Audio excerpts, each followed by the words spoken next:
I'm I'm originally Tunisian. I live currently in Morocco, and I've been like everyone since the beginning of this war, questioning myself a lot about what I could do because what I was seeing was something really uh, very disturbing for me. I felt useless and powerless.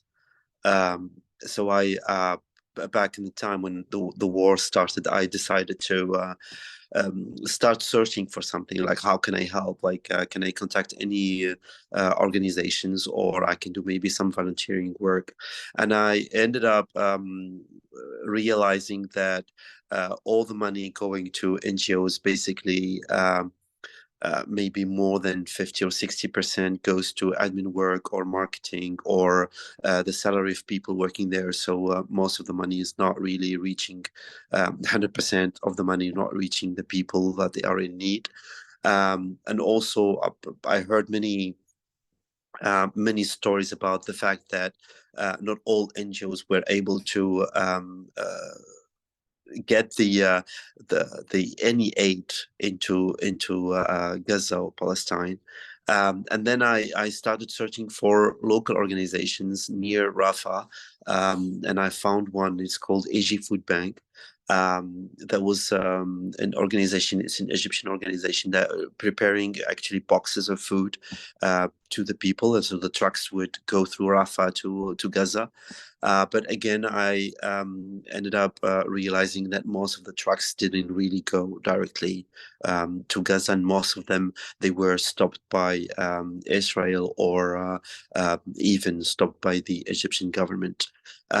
So I decided to search even more ways how I can help, and I figured out that there are many people, many families stranded in Egypt because the medical conditions in Palestine and in Gaza specifically are not really good. So they don't have the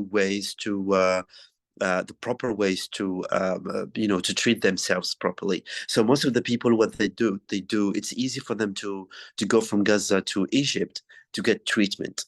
To get good doctors and being well taken care of.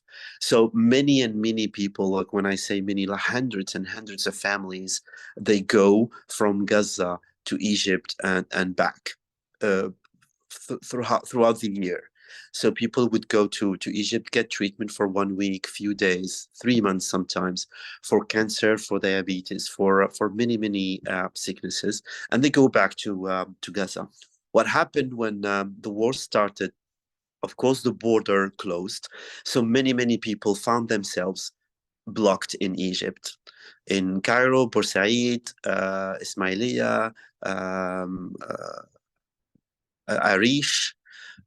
So people were all over these places, and of course they took money and they rented places for that period of time where they thought they're gonna be treated, they're gonna go to the doctor. So now that they don't have the funds. These people don't have the money. They don't have the resources to keep paying the rent, to keep surviving in Egypt because they don't have any help whatsoever from the Egyptian government.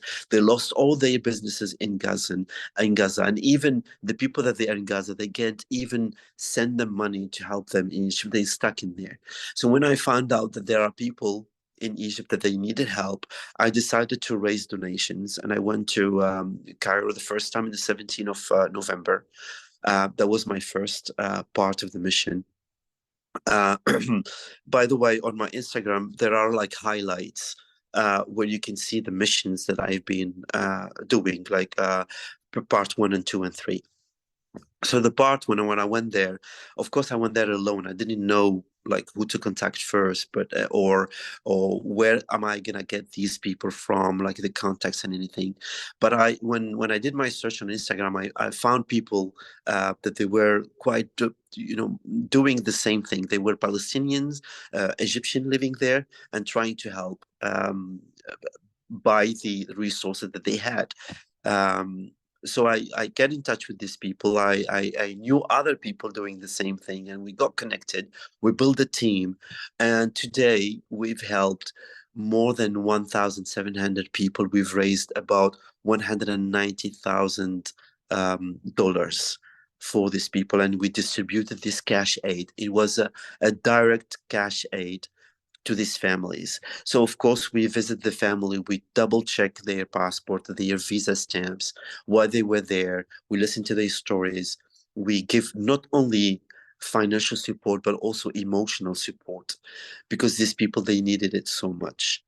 Um, so it was a way of helping these people pay, for example, their rents for a month, 2 or 3, also get some medical aid, buy food and clothes, because most of the people they came during the summertime, like September, October. The temperature in Egypt still approaching 25, 27, but November, December, and January, of course, the temperature drops. So even the people they were there, they didn't bring winter clothes with them. And that was the minimum thing we could think about. But there are so many needs that the people really needed, and I'm happy and proud that we were able to um, reach those people. It's a drop in the ocean compared to what's happening in Gaza, but for me it was a way to be able to achieve my target and feel less powerless and less useless.